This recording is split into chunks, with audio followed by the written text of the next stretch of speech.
hadithi yetu, hadithi ya maumivu, hofu na matumaini tuliyopata. Hii ni hadithi ya wanawake waliochukuliwa na janga lililojulikana sana lakini lilifichwa, fistula ya uzazi.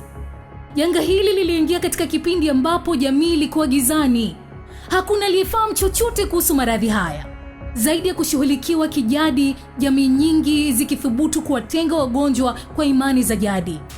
Tafiti za mwaka 2011 zilionyesha Tanzania ilikadiriwa kuwa na wagonjwa 3,000 mpaka 3,700, huku ongezeko la 1,200 la wagonjwa wapya kila mwaka. Mpaka Mei 2018, wanawake kati ya 10,000 mpaka 20,000 walikuwa wakiugua fistula, huku 1,300 pekee wakipatiwa matibabu na 8% walipoteza maisha kila mwaka. Takriban wanawake 8,000 mpaka 16,000 walifariki kutokana na fistula. Dia mama, tuliendelea kuwepo hata wakati tukiamini kuwa mwanga unaokuja kwenye giza hili ulikuwa hafifu, lakini bado tuliamini.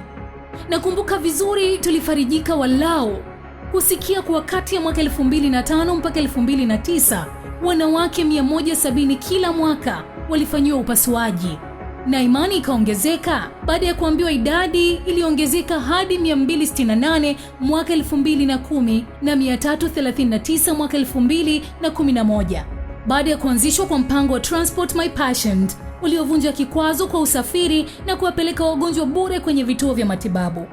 Dia mama, tangu kuanzishwa kwa mpango huu zaidi ya wanawake 10,000 wamehudumiwa, huku 90% wakipona kabisa, na upatikanaji wa huduma kuongezeka kwa 65% kati ya 2009 mpaka 2010.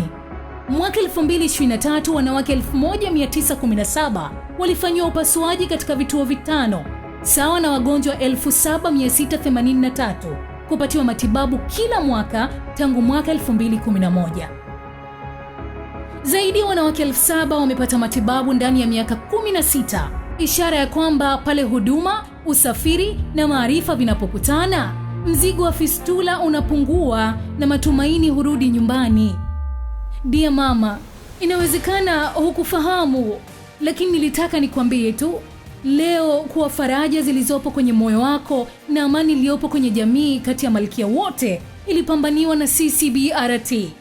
Kubwa zaidi ni kuwa hawakuishia hapo, kwani kupitia mikataba jumuishi ya afya ya mama na mtoto, urekebishaji, ujumuishaji wa ulemavu na uwezeshaji wa kiuchumi, wanawake walioathirika wanarejeshewa utu, heshima pamoja na hadhi yao.